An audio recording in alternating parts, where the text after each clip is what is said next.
It's time for the Phil Ferguson Show.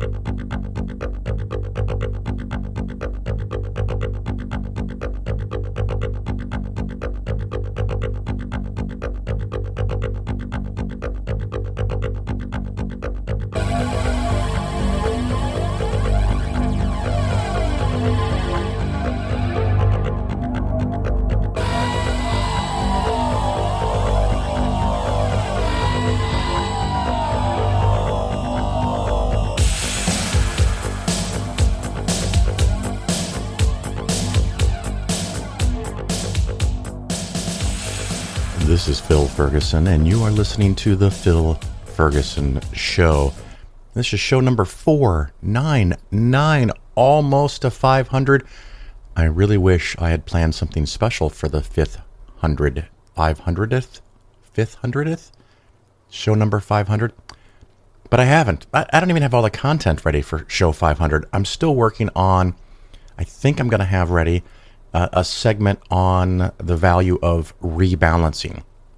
It's a common theme lately, and you'll understand why if you've listened to the show, but it can be a bit of a problem sometimes for people, particularly in a taxable account, but it's, I think, well worth the effort and well worth the cost and the possible taxes that come along with it, but I don't want to spoil that. That's going to be probably in the next episode.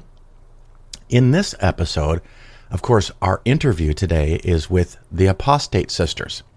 And we're going to talk for a good 20-25 minutes with them and the cult that they grew up in and the podcast and the YouTube channel that they now have and the stuff that they talk about.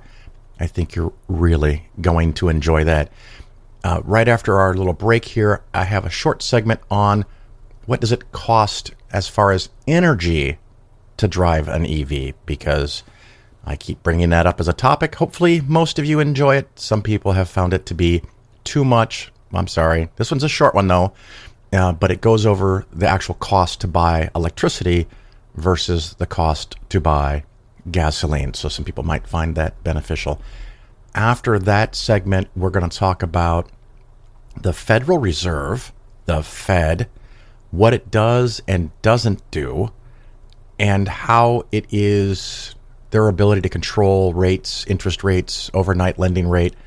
How does that connect to mortgage rates? So I don't want to spoil it. It's all in that segment. So really short intro today because I am getting ready to drive for 2 days. So I'll be on the road a lot and can't do the recording. So I'm doing it now. Yay. And I got a lot of other stuff to do and get things ready for the travel. So we're going to wrap up, take a short break. We're going to talk about the cost of energy in an electric car versus a gasoline car, the Federal Reserve, mortgage rates, and then the Apostate Sisters are going to talk about the cult that they grew up in. So there's a lot going on, so don't go anywhere.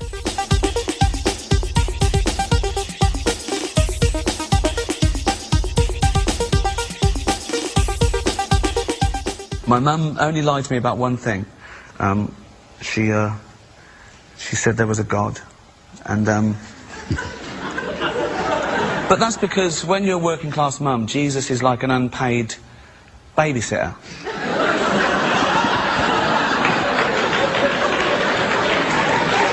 Do you know what I mean? It's just sort of like, she wants you to be good. You know, the best of working class mum where I grew up, she wasn't hoping I'd be a doctor or a lawyer. She hoped I wouldn't be stabbed to death in a barroom fight, you know. So the best thing to do is, well, if he's God-fearing, then he'd be good. It's a good rule of thumb because, you know, I went to Sunday school from about the age of 4 till 8. There was just great teachings of Jesus. I love Jesus. He was my superhero. He really was. God was magic, right? But Jesus was just a man. And what I loved about Jesus was he was kind. And he was brave, and I thought he was amazing. And I thought he was brilliant, like just a brilliant guy, you know. So I was about 8, and my brother must have been 19. He came in once, and I was doing something from the Bible, and I said, "What are you doing?" I said, "Oh, drawing Jesus." And he went, "Who was Jesus?" I said, "Well, he was the Son of God." He went, "Why do you believe in God?" Right? And my mum went, "Bob, shut up." And I knew she had something to hide. And he was telling the truth. And I knew from body language. And then I worked it out, and I was an atheist in an hour. In an hour? Yeah.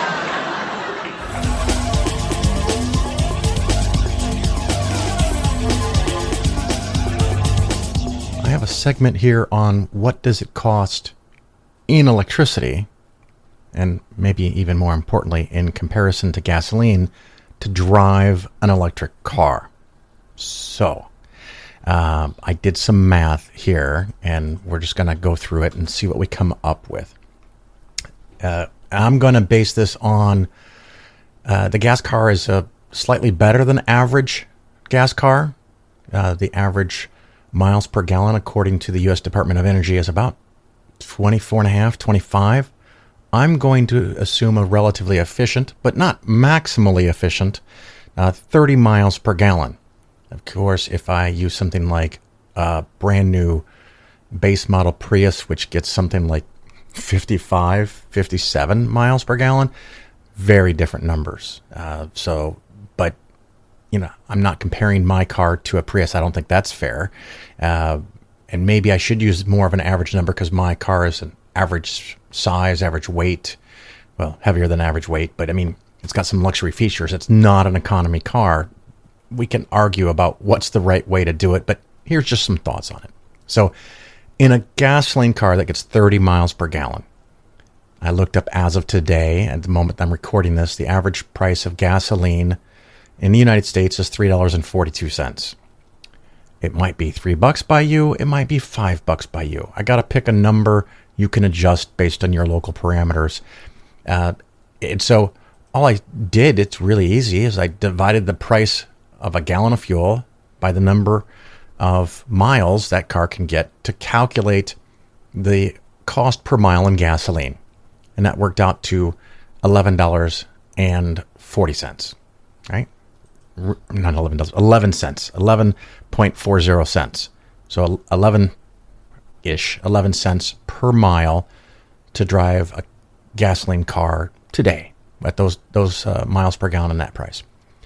Now, for the electricity, I wanted to be a little bit more nuanced because the price that you pay locally and the performance you get locally is dramatically different and relatively easy for me to track. And again, this is looking at my Ioniq 6, which is a pretty darn efficient car. It gets a lot of miles per kilowatt hour. Nowhere near the being the best, but it's pretty high up there, so you could do better. If you have a bigger, heavier, boxier electric vehicle, it's not going to do as well, but then it wouldn't be fair to compare that to a relatively efficient gasoline car either. So I'm making some guesses here. So for local driving, the average electric rate around the United States is 14 cents per kilowatt hour. My car driving locally can get about 4.8 miles per kilowatt hour. This is with the wheels that came with it, not the smaller ones I may have talked about before, which might be 15 to 20% better. But the car as I have it today gets around 4.8 miles local driving. A little bit of 45, 55, 60 miles per hour, maybe a few minutes on the highway, but then quite a bit of time in stop and go traffic, stoplights, going 20 miles, 30 miles, 40 miles, 45 miles per hour, a big mix of stuff.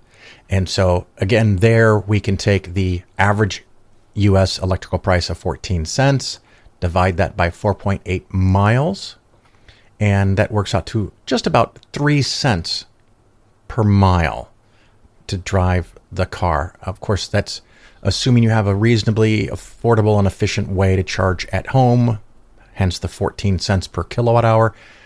If you have to pay 20 or 28, of course, if it's 28, it's double that. But my calculation is about 3 cents per mile on electricity compared to the 11 cents for driving a car. So that is about 1/4 the cost. So that's pretty dramatic. Now, when it comes to highway driving, and again, this is one of those things where EVs are different. There's some things that are pluses. There's some things that are minuses. You got to look at all of it. I just did a Facebook post a couple days ago talking about driving 1,000 miles and I didn't have to stop at one single DC fast charger. Well, because it was 1,000 miles over several weeks at home. I just plugged it in each night, right? So I spent 0 minutes at gas stations or charging stations out on the road. I just double check before I go to bed at night that my car is plugged in. I wake up in the morning and it's basically a full tank, full battery. But driving high speed on the interstate, like we did from Orlando to Chicago, stopping at what are called DC fast chargers and charging quickly, that's dramatically more expensive than home electricity. And it's going to be that way. I don't think that's ever going to change because there's service there. Not only do you have to have the equipment to provide a lot of electricity really quick, but you have to put in the machines, the equipment, the hardware, the electrical lines, all that stuff.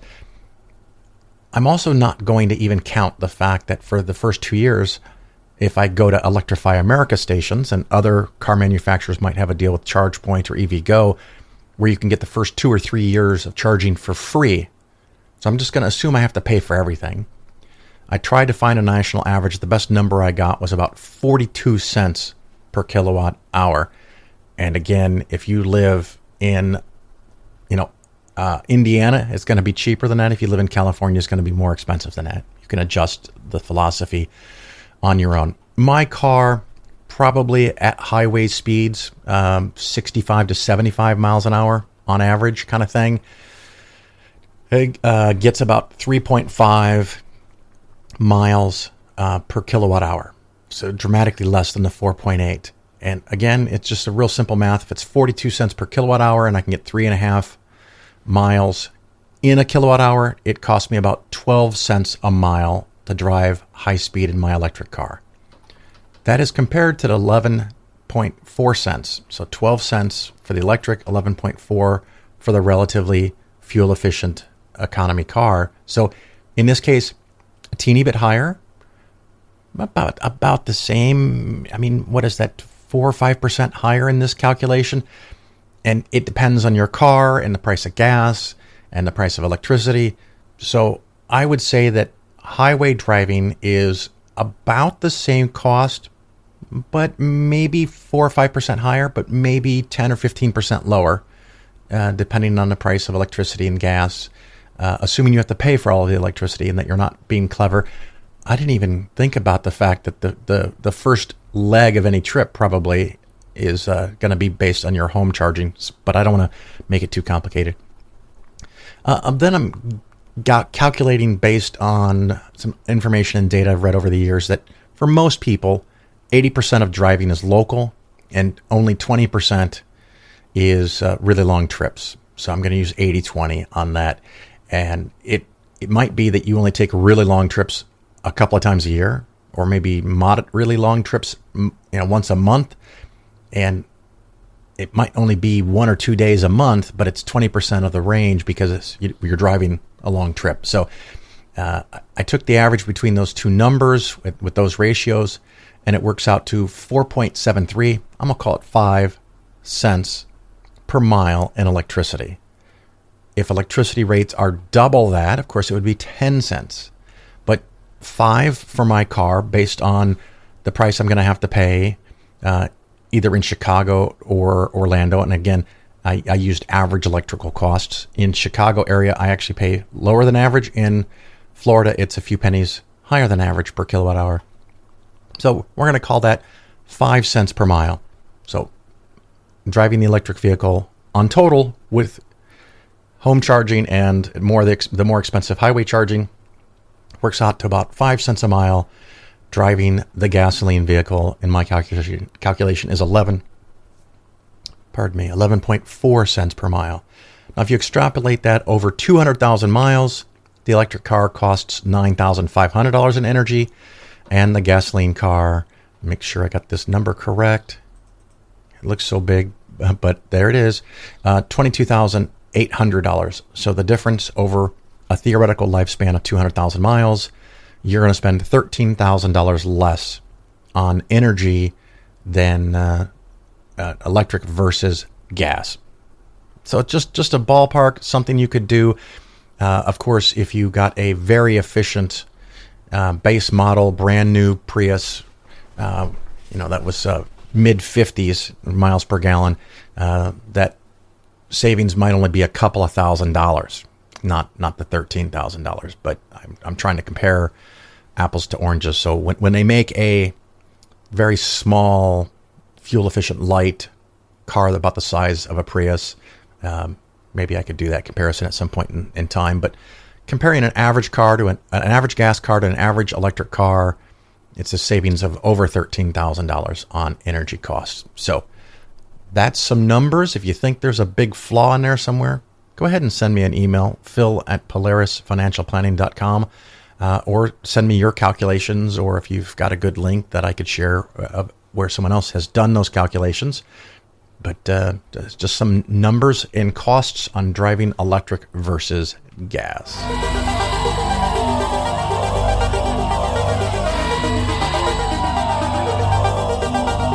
The Phil Ferguson Show is for educational and entertainment purposes only.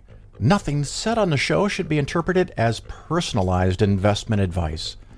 Investments should be based on your personal situation, and you, of course, should consult with your financial advisor or tax professional before taking any actions. This segment is on the Fed and interest rates, and particularly how they relate to mortgage rates, or maybe more importantly, how they don't relate to mortgage rates. So where to start?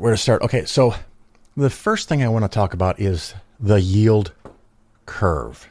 So as an example, if you borrow money or you lend money for a short period of time, say, for example, you buy a bond that's going to be paid back in a year. And that bond, let's say, is from the U.S. government, and it's going to pay you 4%. Cool. You're going to get the money back and 4% on top of it. If you buy a bond, if you lend your money to somebody else, in this case, I'll just stick with the government, U.S. government, and they want to borrow the money for 10 years, generally what one expects as the investor or the person lending the money, buying the bonds, is that if your money is tied up for a longer period of time, you expect a slightly higher rate of return. So you might expect 4% for 1 year and 4.5% for 10 years, as an example. And if you're going to lend the money for 20 years, you might expect 5%. Your money is at risk because you might have other opportunities. Your money is at risk because if interest rates change, the effect on the prices of your bonds is dramatically more volatile. Something maybe for another segment. For a longer term bond, and so you expect a higher rate of return. This is the normal kind of world, and this is called a normal or positive yield curve, where the longer you lend somebody the money, the longer the bond you buy, the higher the interest rate you expect to get. Often, there is from time to time, every few years, every decade, usually it happens before a recession. And I've done segments on this specifically where something, and this is called a yield curve inversion. And we kind of have one now, but it's about to end maybe, where for a short period of time, maybe a year or two, but often shorter, you can make more money on a short-term bond than on a long-term bond. And so that goes against the conventional wisdom. And part of that reason is that you have maybe an expectation that inflation is higher today, but will be lower in the future. So if you're going to lend somebody money for just 1 year, you expect 5%. But if you think that inflation is going to be 2 to 2.5 to 3% per year in the long run, like it has been for the last 40 to 50 years, then a long-term bond might be able to pay you 4. And in this case, a long-term bond pays a lower interest rate than a short-term bond. And again, this is often called a yield inversion.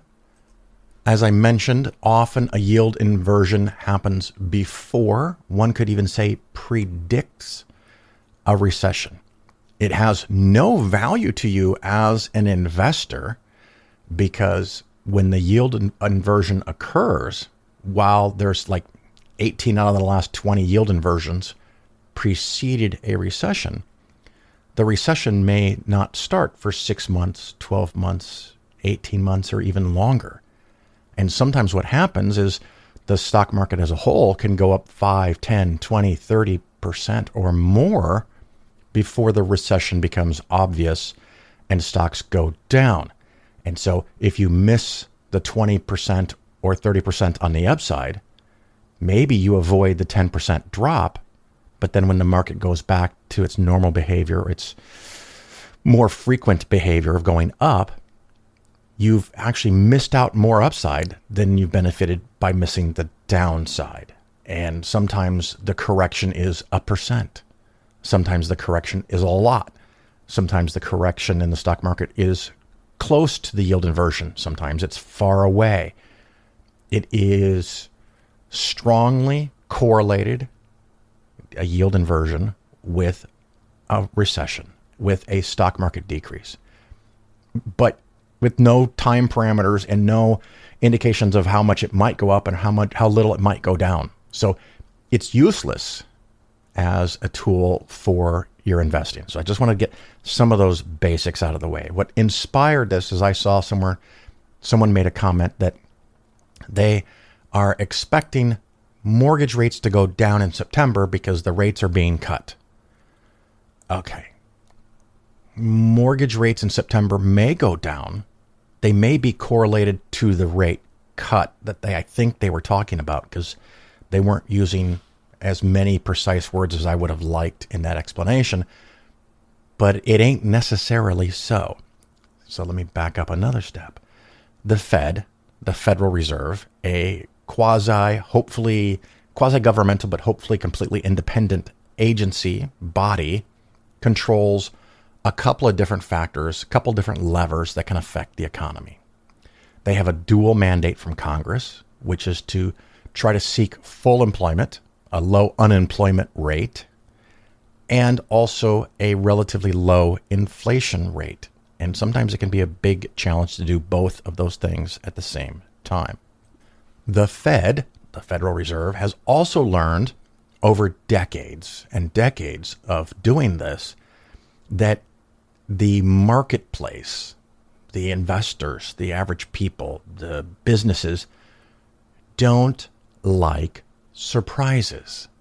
So the Fed, in its most recent conference, the most recent public appearances and announcements and presentations, they regularly say that they are data dependent, but through clever wordcraft, imply, insinuate, hint at, suggest, whatever, that they're going to start to lower the federal funds rate. The federal funds rate is the overnight lending rate that banks use to do interbank transfers overnight, or to borrow money overnight, whether from each other or from the Federal Reserve itself. Now, why in the fuck do banks borrow money overnight? Because every bank must have a certain percentage of all deposits on hand all the time, and that's checked at the end of day. So I don't know what the current rate is, so I'm just going to guess it's 20%. So if the bank has $1 million on deposits, it should have $200,000 by the end of the business day. If it has $180,000, it is now not compliant with federal regulations. And so it has to borrow $20,000 to get from the 180 to the 200,000. They have to borrow $20,000 overnight. They can borrow that from a bank, or they can borrow it from the Federal Reserve. Doesn't matter where they borrow it from, but a bank that's lending out money wants to get the highest amount possible. So if the Fed says interest rates overnight are 4%, another bank could lend you money at 4%, but they're not going to get 6%, because the bank that needs the $20,000 would just go to the Fed and get it for 4%.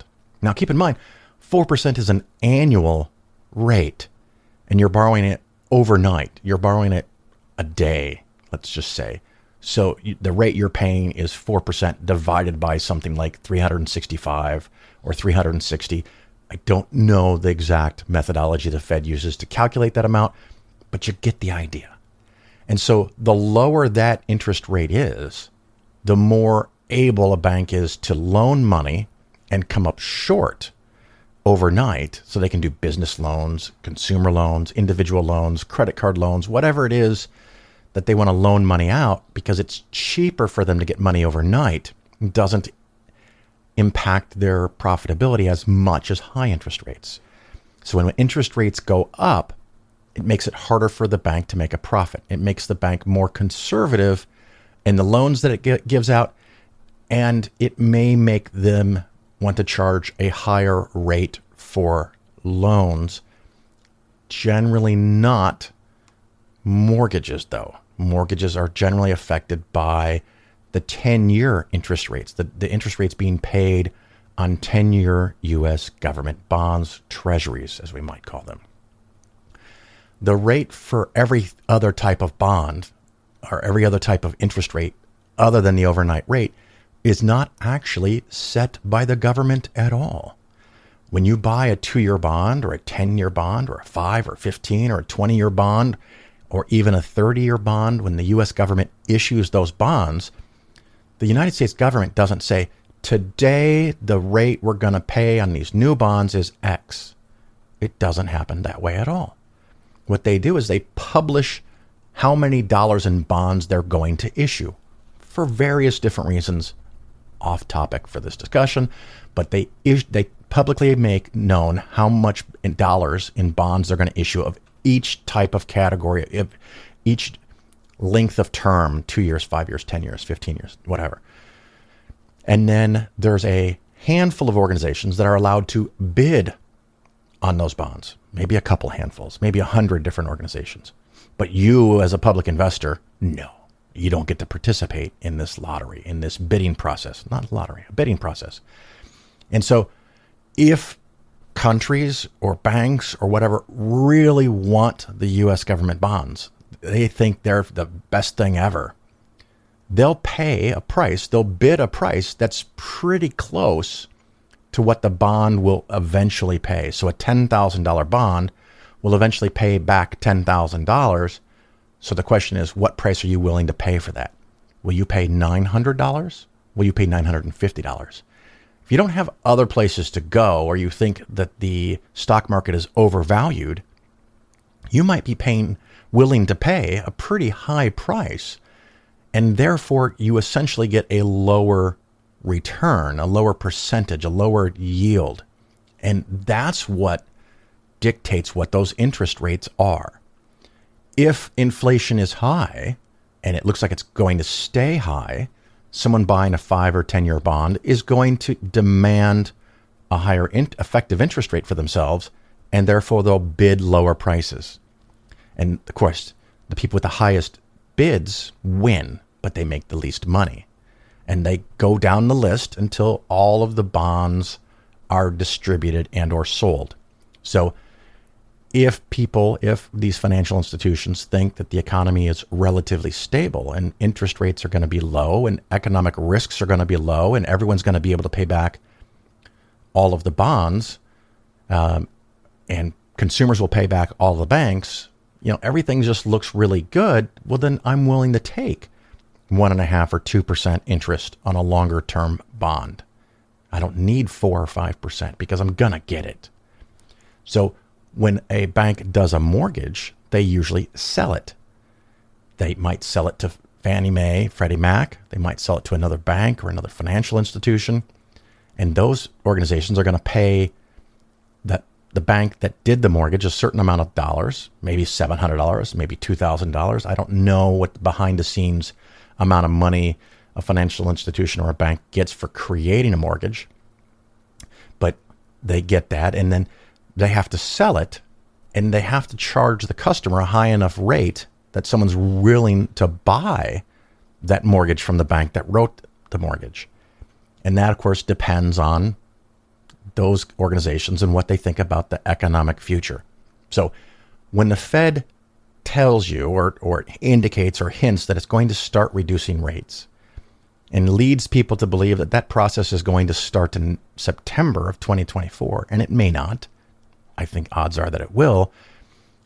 It creates an expectation. And once that expectation is created, that is now considered known knowledge. And so if in September the Fed cuts interest rates by 0.25%, nothing changes at all because everyone expected that to happen. It's been known for weeks already, maybe even months. If they do nothing, that would be a bit of a surprise, but not a huge surprise. If they do a 0.5% reduction, that would also be a surprise. Also, again, not that huge of a surprise because we're all expecting them to start cutting the interest rate. The question is, in their minds, what is the trade-off between controlling inflation versus having people become unemployed? Because if tens of thousands of people become unemployed, that sucks hard for tens of thousands of people, and maybe even more people as it ripples through the economy. But if inflation is out of control, that hurts way more people. So at this point, they've been weighing off a very slight increase in unemployment and decreasing inflation, which has tended to be 0.1 to 0.2% per month for several months now, which would indicate that inflation is around 1.2 to 2.4, maybe 2%. If you look back 12 months, it works out to like 2.5%. Still pretty good. Not their target of 2, although I don't think they ever really intended to get to 2. They just threw that out as a number to make everyone believe inflation was going to come down, and they were going to do whatever the fuck it took to slow down inflation. Prices are still higher than they were, and that's probably not going to change. The prices aren't going to go down. That would be called deflation. And while that might benefit a whole lot of people, economically, it's generally considered to be a very bad thing. Again, another side topic, not for this segment. So if for some reason you thought mortgage rates were going to go down suddenly in September when the Fed decreases the overnight lending rate by 0.25% or 0 or 0.5, and that mortgage rates for a 15 or 30-year mortgage would also drop on that day by the same amount, that's not how it works. That's probably already baked in. What would be more likely to lower interest rates is high unemployment numbers, really low inflation numbers, or negative inflation numbers, deflation, because if the dollar is becoming stronger, if prices are going in a negative direction, well, now you don't have to get a whole lot of money. You don't have to get a really high interest rate when you lend money. If you're getting 1.5% when you lend money and there's deflation, wow, you're still ahead, right? So it all depends on a whole lot of factors: the risk profile, the economy, how many people have jobs, how many people are going to have jobs, what's the economy and employment look like years out, what the Fed does with a specific transaction. Whatever effect that it may have is already known by people who issue bonds, by people who buy bonds, at least as the marketplace, not you as an individual, because when you go to buy a bond, you're probably paying the market price, and the price you pay within a few percentage points is going to be based on the supply and demand of all the people that really know what they're doing. And so you can rest assured that you're getting a relatively fair price minus possible trading costs, transaction costs, fees, commissions, whatever. But what the Fed does not directly, it may be correlated. Sometimes it's not correlated, or it's inversely correlated. But the Fed lowering the overnight lending rate does not directly, or even indirectly, maybe it's correlated, but it doesn't affect what mortgage rates are. And to any extent that it does, that's already known. So, right, we know in late August that the Fed is probably planning to decrease interest rates. I hope that made sense. That's a lot to process. I know bonds are actually way more complicated than stocks. It's a surprise to people who are relatively new to investing, but Bonds can be very, very tricky. And in case it wasn't clear enough to you, you probably shouldn't be buying them, at least not individual bonds. You should buy a bond index fund because you don't know what you're doing. I don't know what I'm doing. I don't know how to pick out and buy individual specific bonds. I buy bond index funds. There's other risks involved. Maybe another show for that. I hope that helped. Whew, that's a lot. Okay, now on to something else.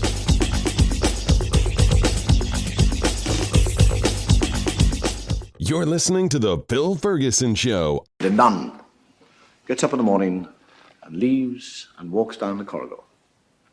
And another nun looks at her and says, it's a difficult thing to say, another nun,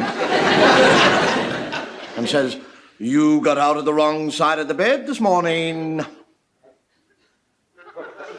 And she goes on down, and another nun says, you got out of the wrong side of the bed this morning. And this happens 15 times, and by then she's livid.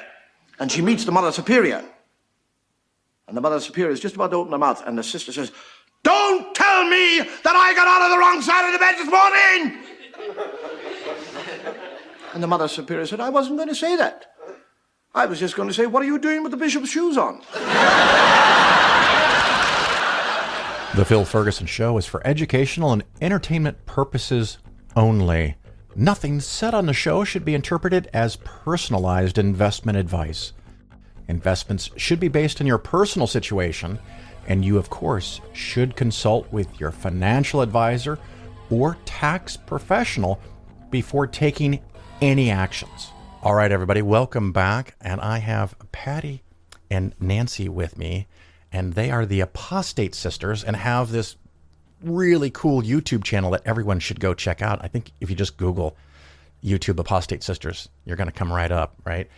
Yep. And so I wanted to hear about your religion that you were brought up in and what you're doing now. And how would you like to start? Well, sure. We can give a little backstory into I don't even know if you'd call it a religion. It was a fucking doomsday cult, Phil. Yeah. Not only that, our story kind of goes in chunks. You know, we were raised in this doomsday cult known as the Worldwide Church of God. So we didn't have any choice in the matter. We were raised in it. Yeah, I was going to ask that. And let's say we got out, which that's a story in itself. But then later on in life, we found ourselves in evangelicalism because, you know, they like to get their hooks into vulnerable people. And now we are straight atheists. And so it's kind of gone, it's been an interesting ride for both of us. Patty and I, we've been talking for quite some time. We both live in different states. And we realized that the topic always came back to this doomsday cult that we were raised in. And we thought, well, even though we feel like we've kind of healed from this experience, we really haven't. It's an tough. ongoing journey. And we realized how many other people out there are still suffering the aftermath of Herbert W. Armstrong and his teachings. And so we thought, well, let's start recording ourselves. Let's see who might be interested in this story as well, and to expose what this very harmful organization is all about. Because it very much exists today. It has a very complex history. And for anyone who hasn't heard of it, we do have a 6-part series on our channel. 6 parts, right? Now, are they like an hour a piece, 5 minutes a piece? It's about that, yeah. An hour to a little over an hour each. So it kind of plays out like a little documentary as an introduction for people who may have never heard of this cult before. But to sum it up in not too many details, it resembles, like, say, a Seventh-day Adventist type of organization.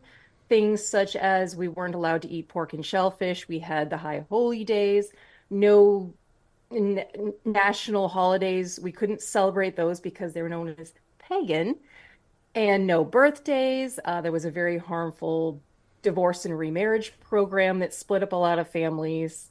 There are all kinds of things associated with it. How about shunning stuff?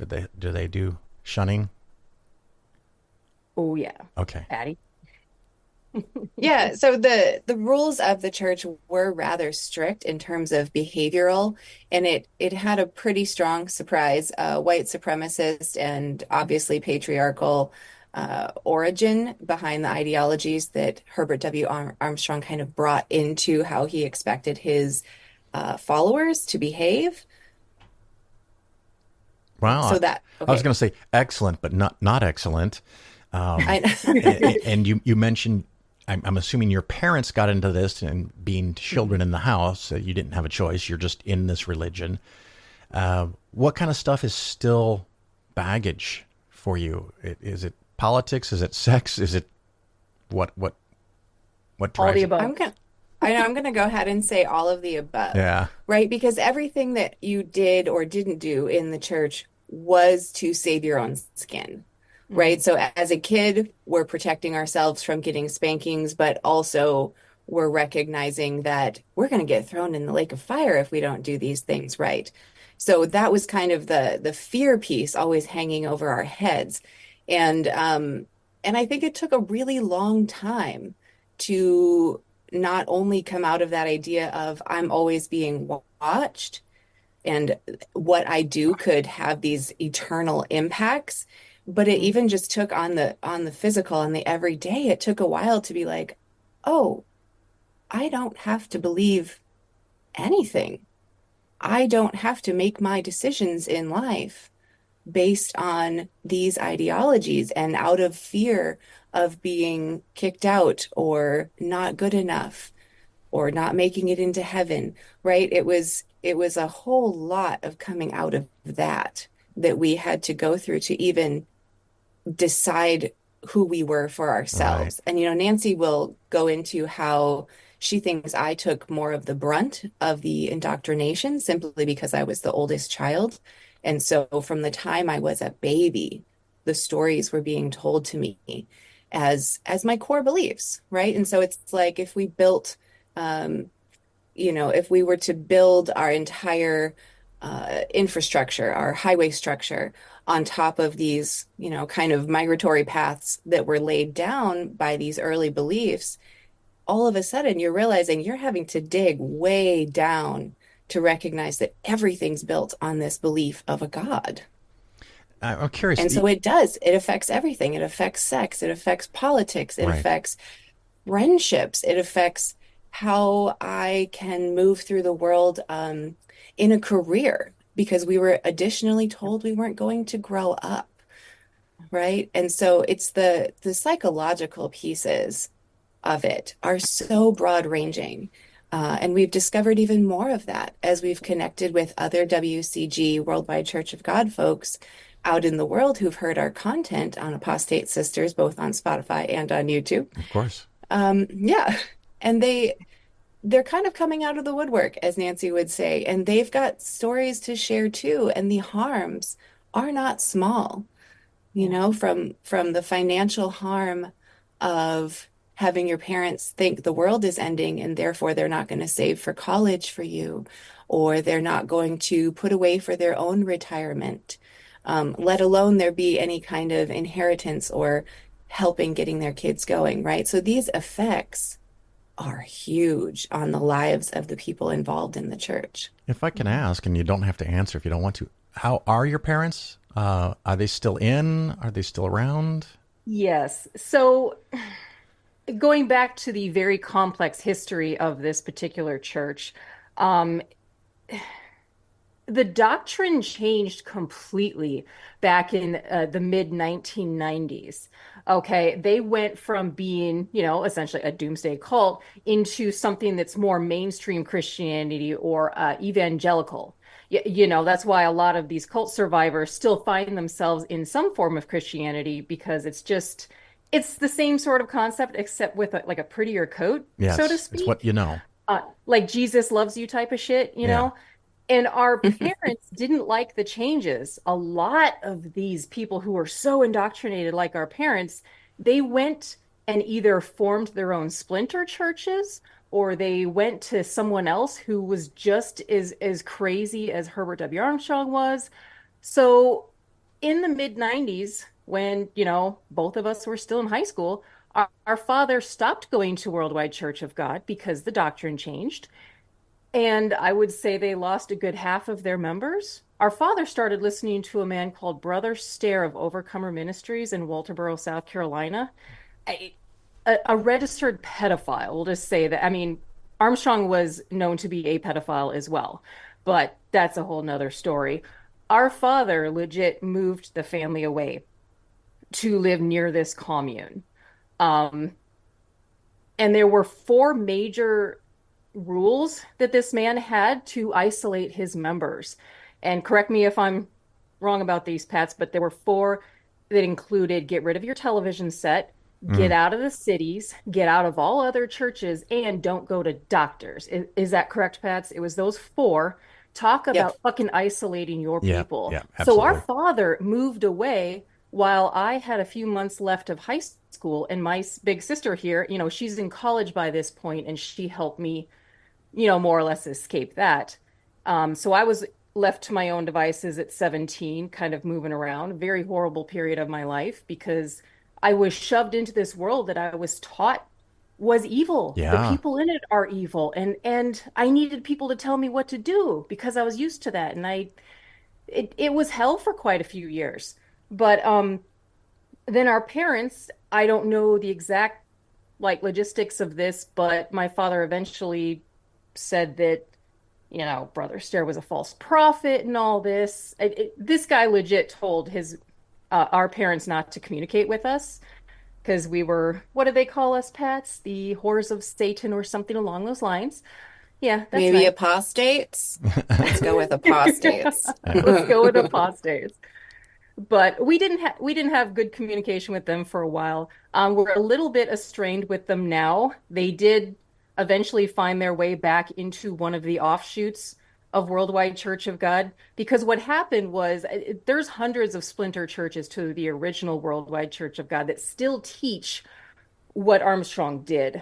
Two of the major ones are Philadelphia Church of God under Gerald Flurry, and another one is Restored Church of God under David C. Pack. And let me just say, both horrible human beings. Our mother was under Restored for a while.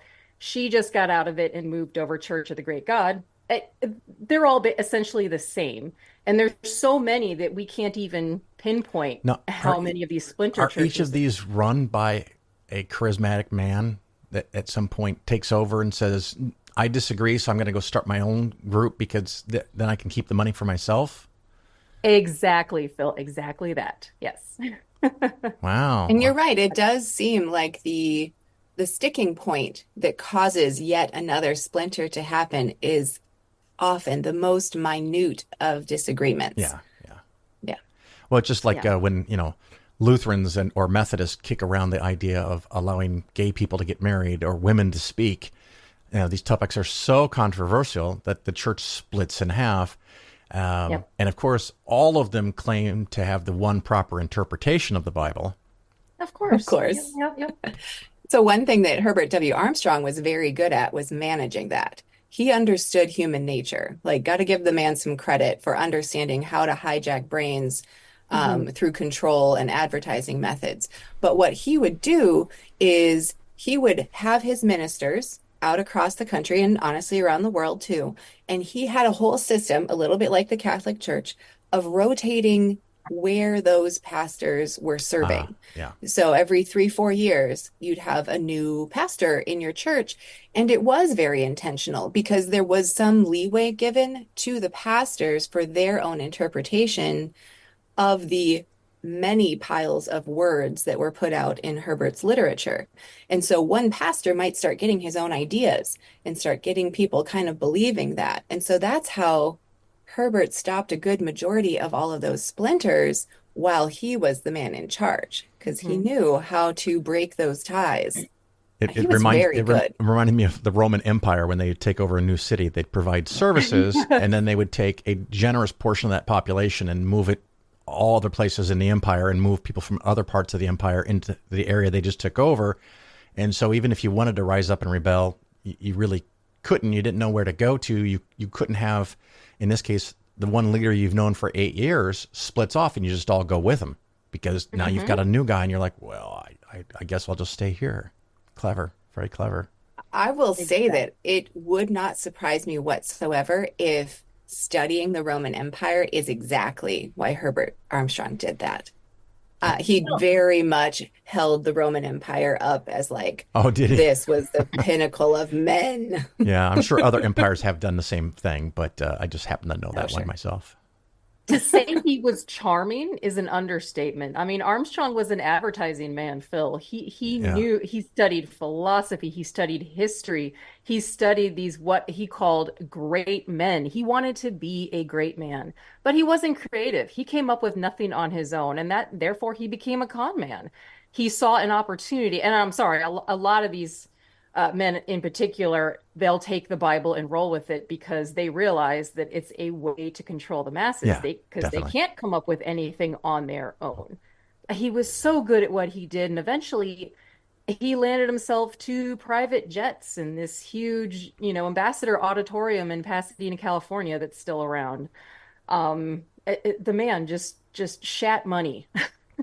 Now, you guys had touched on it a little bit, particularly when your dad moved, and I don't know if it was both your dad and mom, but how did you get out? What's the process of escape? And then a little bit about, I guess the new buzzword is not deconversion, but deconstruction. How did that happen for both of you? Sure. So for me, it was kind of a slow process. It took 10 years in evangelicalism in an Assemblies of God environment. Another classic one. Yeah. Yeah. Before I was like, oh, I can believe nothing. That's allowed. So it was actually me trying so hard to stoke the fires of my faith. Right. So it was me trying to go all in. And that is ultimately what undid it. I went on a missions trip down to Argentina with my church at the time from Eagan, Minnesota.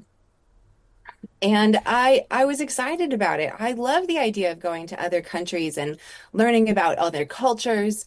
And, I was Christian, so I was like, yeah, sure, I'll do the good work and spread the good news of Jesus, do good for other people in the world. I was here for that.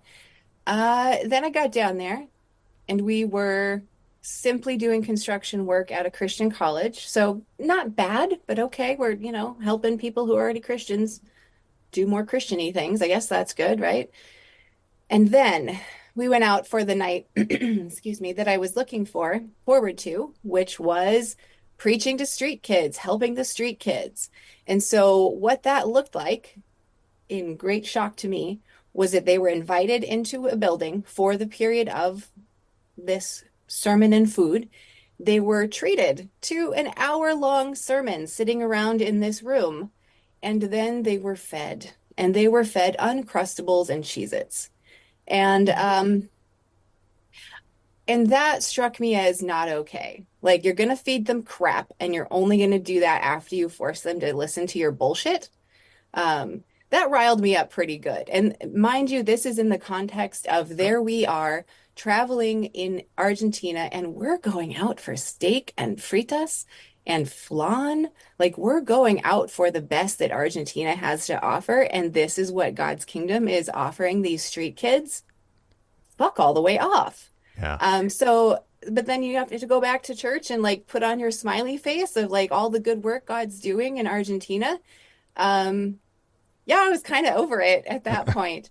I think the final nail in the coffin then was I was still trying to push hard, and I decided I was going to audit a class at the local Bible college. Like, I didn't need a degree, but I was on fire, so I needed to go and learn more, right? Really just like really ingrain my faith.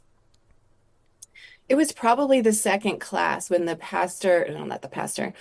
professor says, well, yes, these are contradictions, but because we are Christians, in our faith, we choose to believe. And I was like, what? Say what now? I was like, I've gone through this whole thing thinking there are no contradictions. God's word is perfect. That's what everyone has told me, right? Yeah. And there it was, right in Bible college, just saying, no, it's not. But we're just gonna like roll with it because that's what we do. So throughout both of those things and probably other small things along the way, like recognizing how much my church operated like the corporation I was currently working for and hated, um, yeah, it all came crashing down. And so at the same time that my faith is crashing down, I'm married to a Christian man, and that's concerning, right? Then I figure out he's been listening to oh gosh, who's the who's the guy that talks at John Campbell. He's been listening to John Campbell, and so his deconstruction is going along too. So mine's very practical, his is very theoretical. We finally get together and realize we're both on our way out of this nonsense. And thank goodness we were, because that could have been real bad Yeah, for that's not the how our norm. marriage moved forward. Yeah. And so kind of together we decided it was time to not go anymore and to see what that was like. Nancy, how And about, I'm that sorry. brought about its whole own level Yeah. of repercussions, because his family was very into the Assemblies of God Church. So bleh, we Yeah. made both families real upset all at once. Yay. But you're working together. Yay! That's Yay. important. But we did it together. Yeah. That's right. That's Nancy, right. what do you got for us? Well, my story is quite different to Patty's. So I'd say at one point, Patty, you did actually believe in God or Jesus, whoever the fuck. I never did, Phil. I could never convince myself that God or Jesus existed despite my efforts. And so for a long time, I thought there was something wrong with me. When I was a kid, I looked at it as mythology, as I do today. I just couldn't see as anything different. And so I just kind of grew up in a state of confusion. Yeah. And I was afraid to ask questions, because if you ask questions, you know how the church is. Well, the doomsday cult. I mean, you don't fucking question God. God is like this Right. monstrous entity in the Old Testament that you are supposed to fear. And so I just did what I was told, and I had all these thoughts just kind of collecting in my head with nowhere to go. So I kind of just tried to make myself invisible, right? And that's how I grew up. I didn't really have any friends, didn't talk to anyone. I just had my thoughts to keep me comfort. That's it. Fast forward to, age 17, that is when our family split apart, because the church had split apart a few years prior. And of course, our parents went off to Brother Stairs commune area. And my big sister, I always say, Patty was she became like my mom. So she watched out for me. She helped me, find a place to live, which these people turned out to be, abusive in a number of ways. Life sucked for a few years. A lot of drinking, dabbled in drugs, a lot of promiscuity. I was just trying to feel something. Yeah. At the same time, I was actually studying the Bible. Like, I guess in a way, I was trying to figure out why our parents were so obsessed with Christianity. I'm like, what the fuck is it about this? I'm sorry, I find it a boring ass book Yeah. with all kinds of contradictions, and this monster of a God who, I feel like if you're in a relationship with him, whatever the fuck that is, with an invisible entity, it's an abusive one. Like, you're supposed to love and fear this entity at the same time. And so love was very convoluted. It's like it left me vulnerable to abusive relationships. And so after a few years of that fucking hell on earth, where I was actually homeless from time to time, I eventually moved up to Minneapolis, where Patty was. I started going to college, just trying to get my life back on track and figure out what I wanted, because I had no idea. I had no idea who the fuck I was. I was just told how to be. And so I tried to look for some sort of a home or a place to belong, and the Army filled that for me. So I joined the Army when I was about 23 years old. I spent 10 years in the Army. I deployed to Iraq in 08, 09. And even though it was, kind of a eye-opening experience for me, it kind of operates like a cult as well. Yeah. And it's very saturated with Christianity. You've got your chaplain, and sometimes they actually have prayers before you have your opening ceremony in the morning. Like I'm like, I'm still in the same situation. And Phil, I even got involved with an MLM, Amway. Yes, I'm Yeah, embarrassed yeah. to admit it, but I was in fucking Amway for a good 2 years or so. It's just a period of my life I'm highly embarrassed about. And of course, you know how that world works. I got into evangelicalism not because I believed in a God, but because I need some form of community. I'm floating all over the place. I'm just going to my, military trainings and here and there, and I was working a regular career as well. But that also started to crumble. I don't know how it happened. I think it was a slow process, but I just started to be like, I'm sick of this shit. I am so tired of pretending to be someone I'm not. And I want to say it was first Seth Andrews. If you're familiar with author Seth Andrews of The Thinking Atheist. I think it was him that I saw first, where I listened to him talk and I was like, everything he's saying is what I fucking think. And then Matt Dillahunty came around and just, all of a sudden it was like my eyes opened and I was like, you're not a weirdo. There's nothing wrong with you. There are people that do think like you that just can't convince themselves this entity is real, whether it's the asshole of the Old Testament or the beautiful Jesus rainbows out your ass type of character. I don't believe in either one, and I have a lot of good reasons for it. And so that just started me on my path of I feel like deconstruction is not even a strong enough word. Yeah. It hit me like a fucking prick ton.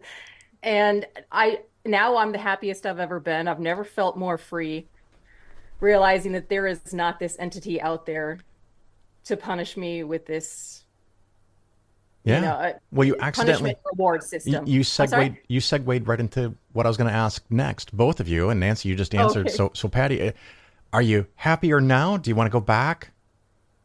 Oh God. Oh dear. Oh no, I'm definitely happier now. The thing is, what the church did to me was kill curiosity. Yeah. Yep. And that's what I see it do to kids. And in fact, the fact of me about to have my own kids was a moment of crack because I knew I couldn't put that shit on my own children. Yeah. Yeah. Excellent. One more time, you guys promote your stuff. Tell us where we can go learn more and listen to your content. All right. Our podcast can be found at the Apostate Sisters. Oh, no, let me say that again. Our podcast is found Apostate Sisters on YouTube and also on Spotify audio only. But if you're looking for us on social media, we can be found on Instagram, TikTok, and Facebook. Awesome. All the new medias. Well, I want to thank you both very much for taking the time to come talk to me and share your stories with our guests. Hopefully it inspires somebody and maybe they go and take the Bible seriously. I call it the atheist maker. If you sit down and read the Bible just without someone telling you what to think or how to interpret it, it'll fuck you up. You'll be like, we really believe this shit? Yep.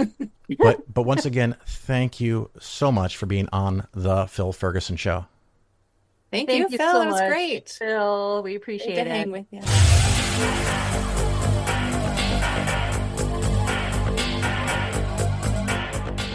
You're listening to The Bill Ferguson Show. Well, it's getting that time of the show to wrap things up. Before I do, I wanted to remind people of an upcoming conference. This one particularly is CSI Con, and you can go to csiconference.org to get more details. It is put on by the Center for Inquiry, which is CFI. Their focus, of course, is on science and skepticism and a lot of cool stuff like that. Just a real top level. A couple of the big speakers. Neil deGrasse Tyson is going to be there. Brian Cox is going to be there. He is a very famous scientist who's done a lot of TV shows and everything. You probably know him if you're listening to my show, but if you don't, you should. And I'm looking at the list here of all of the speakers, and it's too many to go over. And I'm afraid that if I start listing everybody, I'm going to miss somebody or mispronounce a name. A lot of these people I know, I've met. Some I would dare to call friends. And basically, the entire Skeptic's Guide to the Universe cast team is going to be there. So that is absolutely fantastic. Yeah, I really want to mention names. But so go to csiconference.org and you can find the details. Just from a top level again, it is October 24th through the 27th. October 24th through the 27th. That is, oh my God, less than 2 months away. It's in Las Vegas. It's in the Horseshoe Casino. I must have wandered through the Horseshoe Casino, but I don't know it particularly well. But what I do know is right in front of the Horseshoe Casino is, what do they call it? There's a bunch of shops. I think it's the gallery shops. Oh my God, I'll have to look it up for next time. But a couple of years ago, when SciCon was really close to this area, we had a Friends of the Show little meet and greet. We're going to do that again this year. So that will happen on Thursday, October 24th. That's the first day of the conference. So you have to get there early to join us. You don't have to. You could just show up in time for this. Matter of fact, if you're not even going to the conference, if you can get to Vegas, you can join us. It's perfectly fine. This is not a CSI or a CFI event. This is the Phil Ferguson Show event. And so what we're going to do is, if you go out the main entrance, the main exit of the Horseshoe Casino, you're going towards Las Vegas Boulevard, the main big boulevard. If you don't know where that is, just ask somebody. Las Vegas Boulevard. You go down the escalator. I'm pretty sure it's an escalator. One goes up, one goes down, right? Typical escalator behavior. And if you turn left after coming down the escalator, there is a place called Fuel Bar. The name of the bar is Fuel Bar. And it's very small, but they make wonderful drinks, very tasty drinks. It's a fancy drink kind of place. It's not, whiskey, tequila, gin. I mean, they put all that stuff in the drinks, but they're flavored drinks with funny names, and they're oversized, and they're usually pretty strong. So pace yourself, people. I don't want anyone getting drunk and going back to the conference. But we'll meet there starting at 3 p.m. There is a workshop going from 2:30 to 4. So if you really want to go to that workshop, or you bought tickets to that workshop, go enjoy the workshop, because we're going to stay at the Fuel Bar until around 5 p.m. So from 3 p.m. to 5 p.m., we're going to call that Thursday happy hour at the Fuel Bar in Las Vegas, right in front of the Horseshoe Casino, the very place that the conference is being held. And around 5 o'clock, we're going to pick up, and whoever wants to go with us, we're going to go across the sidewalk, across the path, across the aisle, the hallway. It's an outdoor shopping mall kind of thing. We're going to go to Wahlburger. Now, it's got some salad stuff, but, if you don't want to eat there, I understand. It's not for everybody.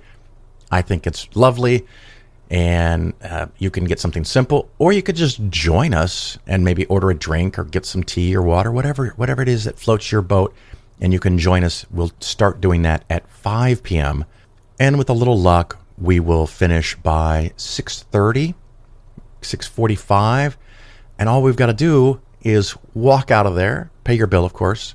By the way, just to be clear, I don't want to be rude, but you're paying for whatever you consume. I'm not funding 20 or 40 or 50 people to have a good time. So prepare to pay for whatever you order.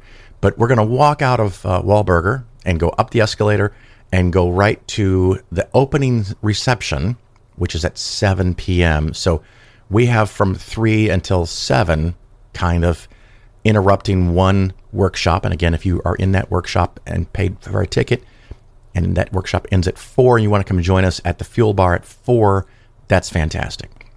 If you don't want to drink, you don't want to go to the bar, of course, you don't have to drink if you're there. You can just hang out with everybody who's there. We're then going to go to Wahlburger, so you could join us there at 5 if you want. We'll go from 5 to maybe 6:30, 6:45, go right up and see the opening reception. Generally speaking, at a conference, for the CSI conference, if you miss the first couple of minutes of the opening reception, it's probably not going to be too bad. I don't know what they have planned. I don't know if it's going to be finger food or just a cash bar, but it'll probably be a whole lot of people in a great big room, and it's really loud, and you can find a whole bunch of your friends or make new friends. So it's pretty cool. So we don't want to be late, but we don't really miss out a whole lot if we're having a good time. Already meeting new friends, if you're 5 or 10 minutes late, I don't think it's going to be a problem. That's part of the reason to pick Thursday, but we'll do that. And then at 8 o'clock, the Richard Dawkins Award ceremony is going to be given to Brian Cox, who is also going to be speaking. And you definitely don't want to miss that. And so that's at 8 p.m. So again, this is for CSI Con.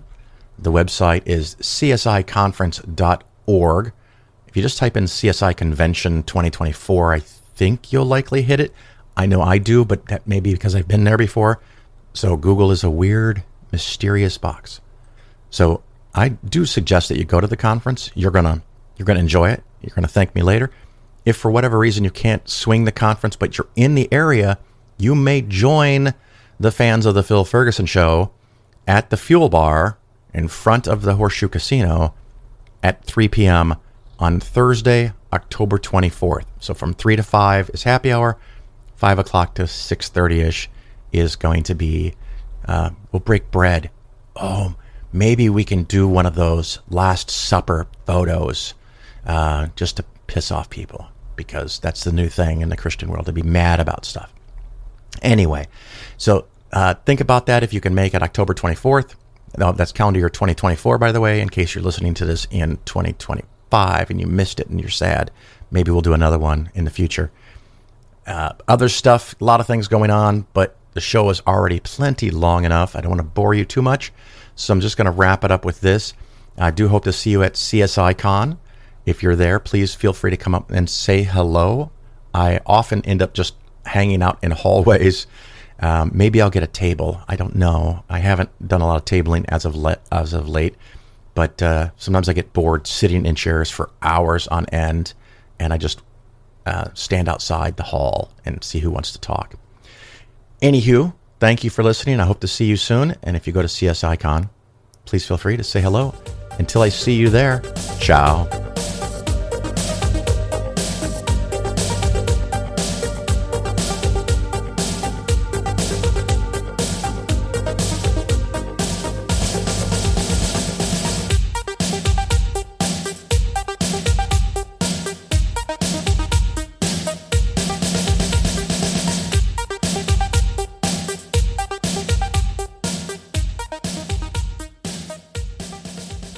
Why am I an agnostic?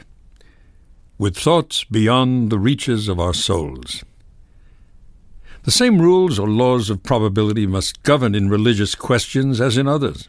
There is no subject, and can be none, concerning which any human being is under any obligation to believe without evidence. Neither is there any intelligent being who can, by any possibility, be flattered by the exercise of ignorant credulity.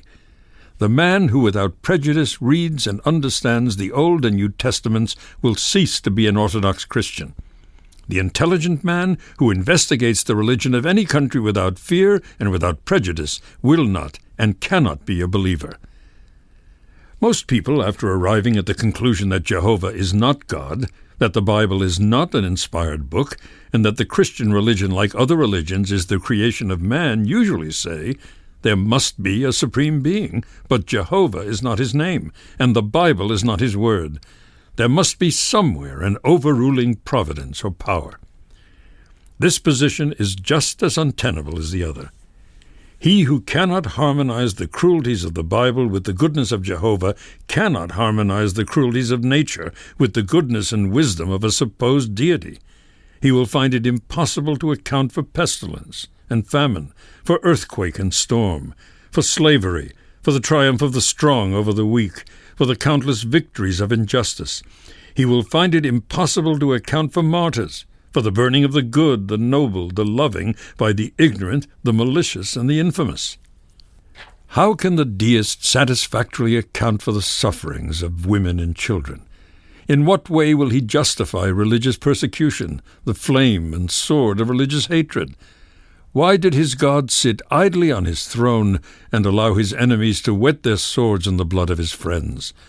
Why did he not answer the prayers of the imprisoned, of the helpless?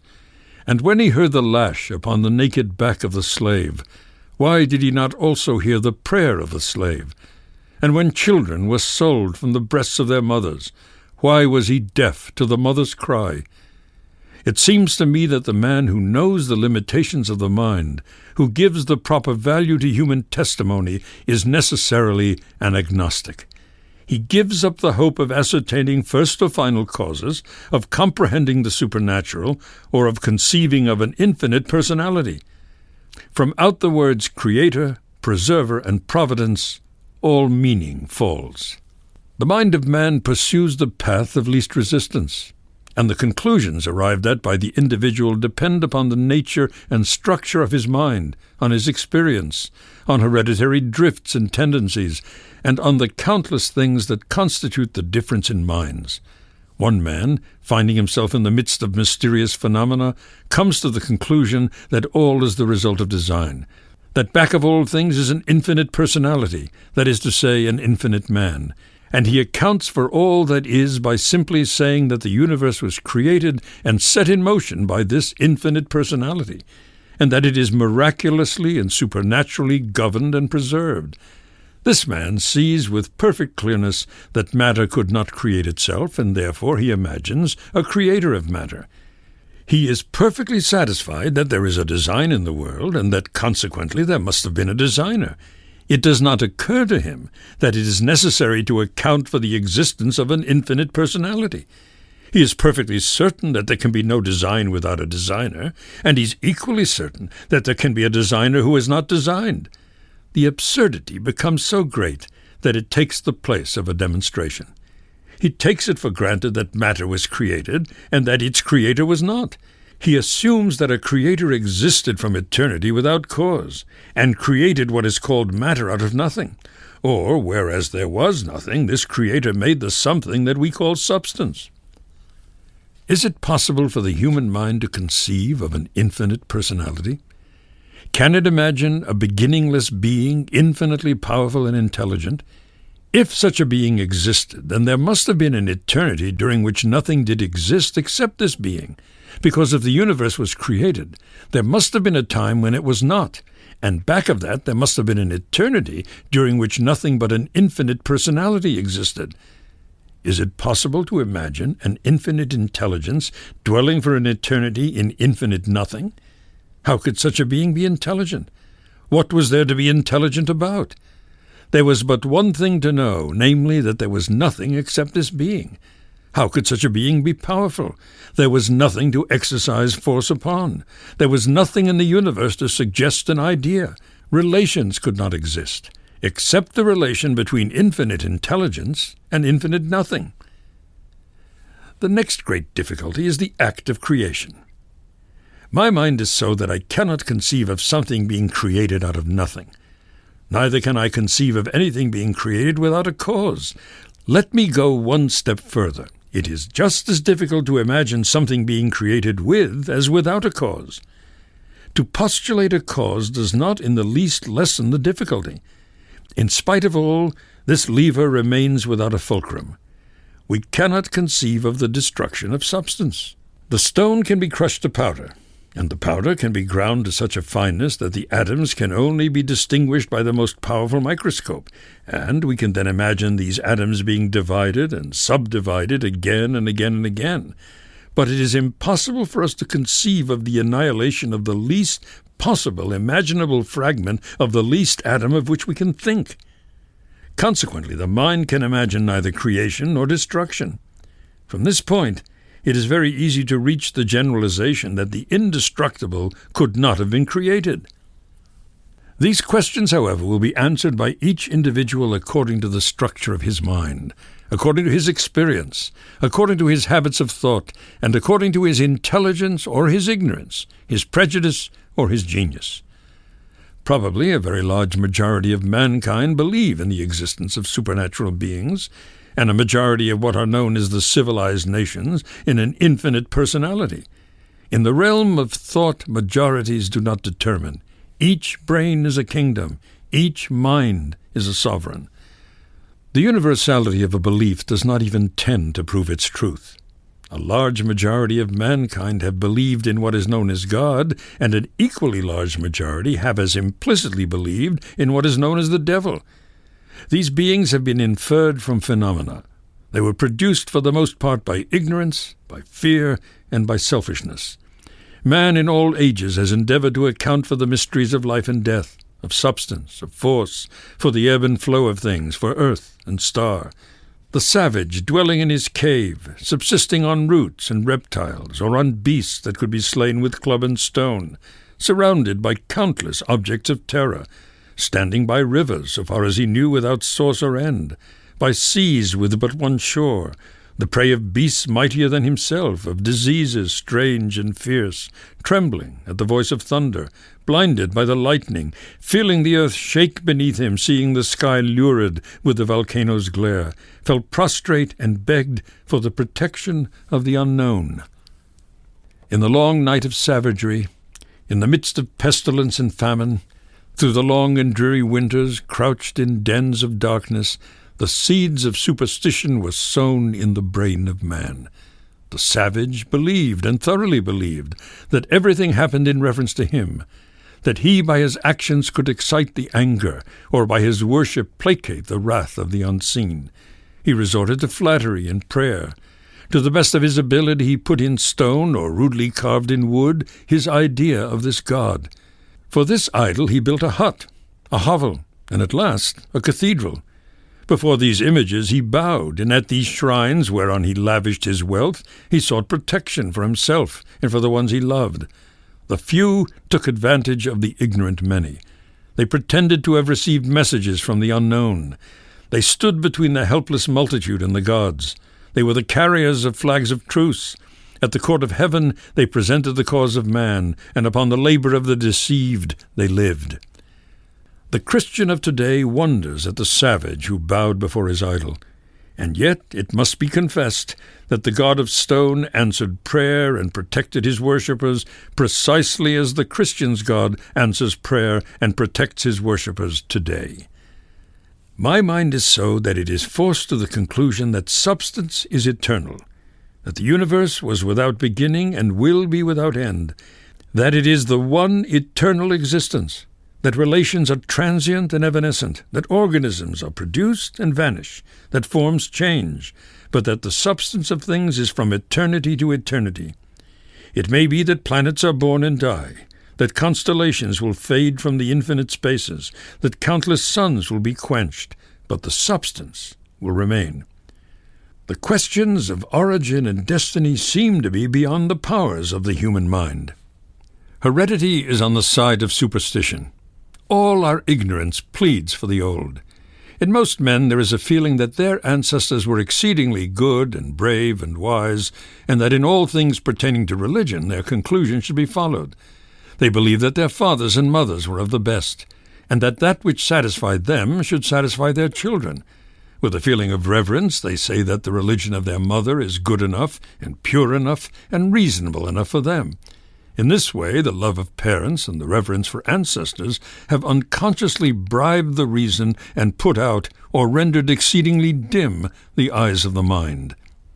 There is a kind of longing in the heart of the old to live and die where their parents lived and died, a tendency to go back to the homes of their youth.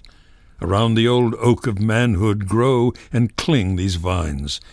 Yet it will hardly do to say that the religion of my mother is good enough for me, any more than to say the geology or the astronomy or the philosophy of my mother is good enough for me.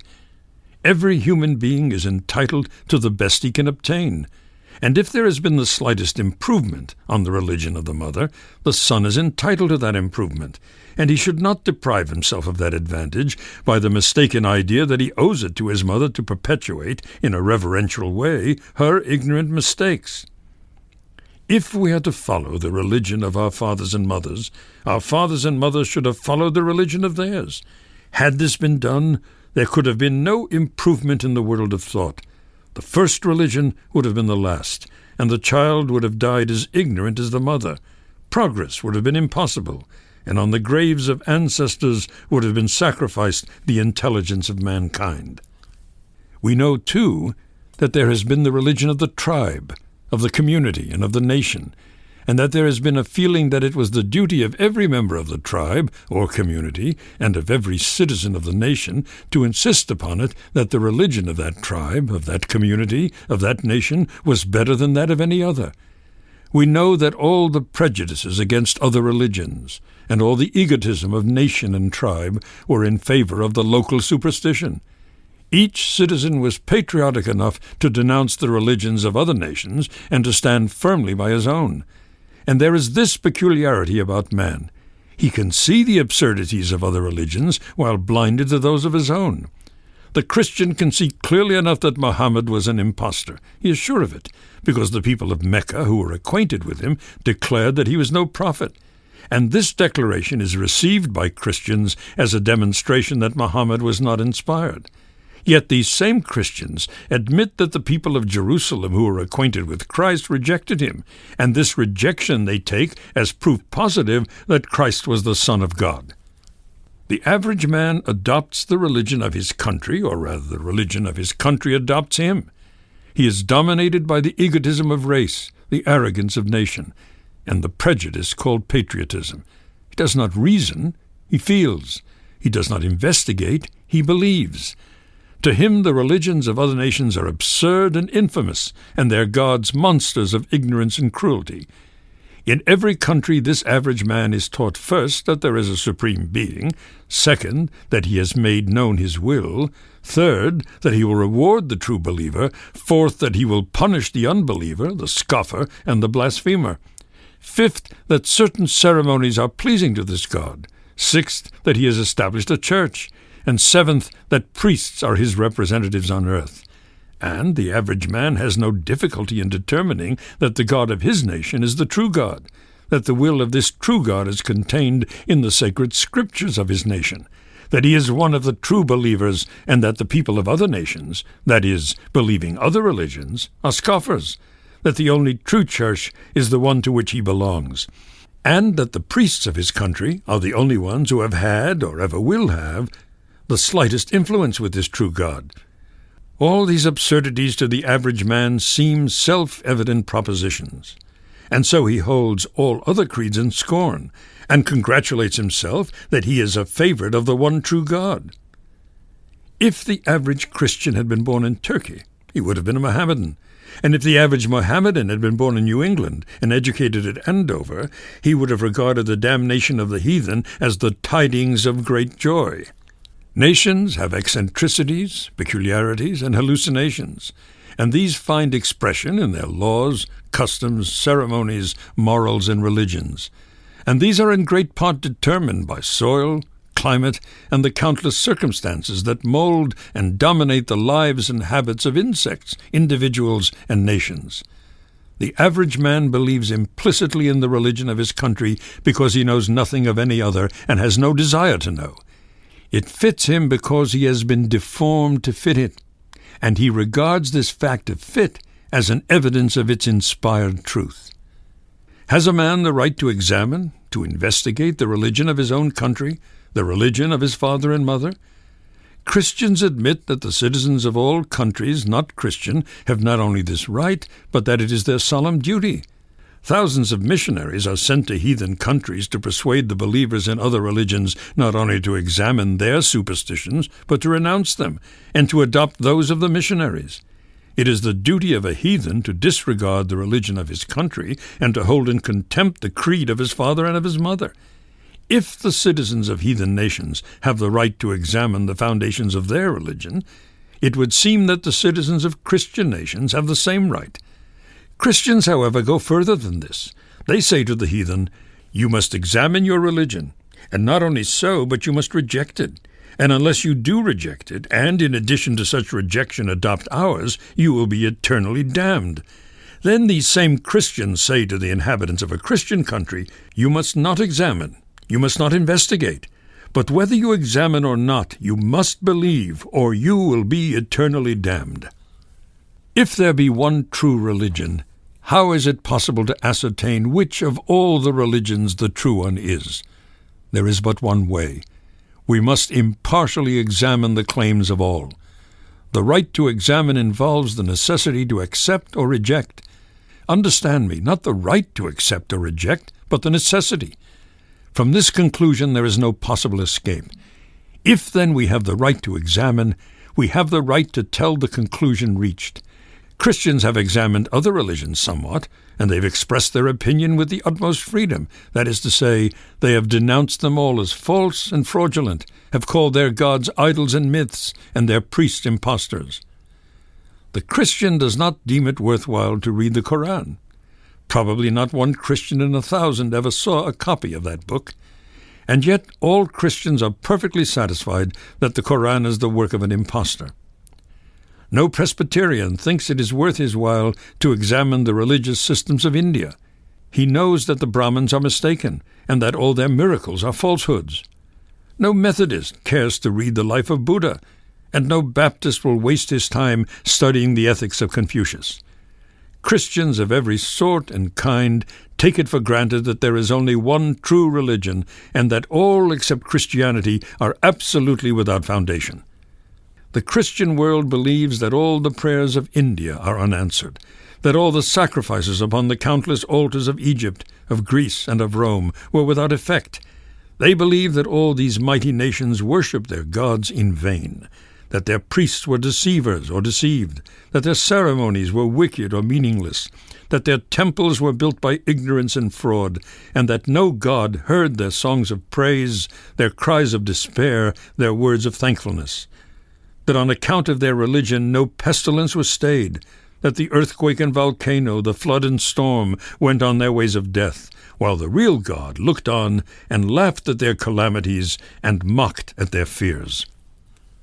We find now that the prosperity of nations has depended not upon their religion, not upon the goodness or providence of some god, but on soil and climate and commerce, upon the ingenuity, industry, and courage of the people, upon the development of the mind, on the spread of education, on the liberty of thought and action, and that in this mighty panorama of national life, reason has built and superstition has destroyed.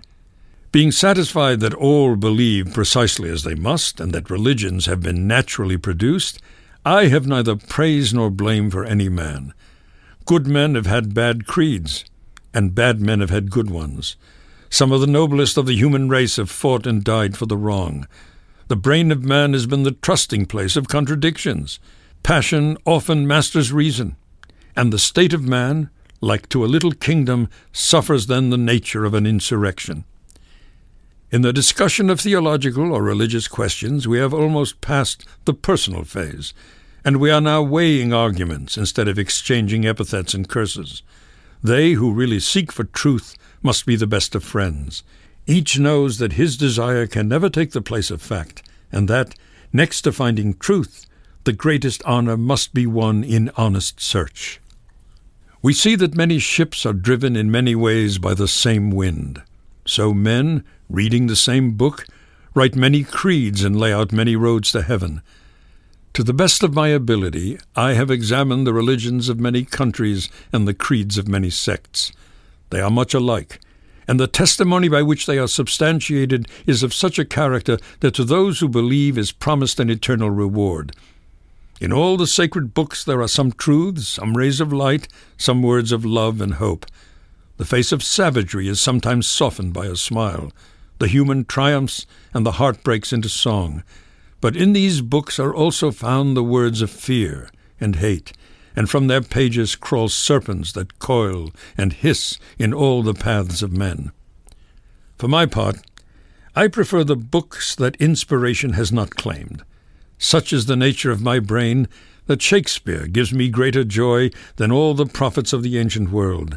There are thoughts that satisfy the hunger of the mind. I am convinced that Humboldt knew more of geology than the author of Genesis, that Darwin was a greater naturalist than he who told the story of the flood, that Laplace was better acquainted with the habits of the sun and moon than Joshua could have been, and that Haeckel, Huxley, and Tyndall know more about the earth and stars, about the history of man, the philosophy of life, more that is of use 10,000 times than all the writers of the sacred books. I believe in the religion of reason, the gospel of this world, in the development of the mind, in the accumulation of intellectual wealth, to the end that man may free himself from superstitious fear, to the end that he may take advantage of the forces of nature to feed and clothe the world. Let us be honest with ourselves. In the presence of countless mysteries, standing beneath the boundless heaven sown thick with constellations, knowing that each grain of sand, each leaf, each blade of grass asks of every mind the answerless question, knowing that the simplest thing defies solution, feeling that we deal with the superficial and the relative, and that we are forever eluded by the real, the absolute, let us admit the limitations of our minds, and let us have the courage and the candor to say we do not know.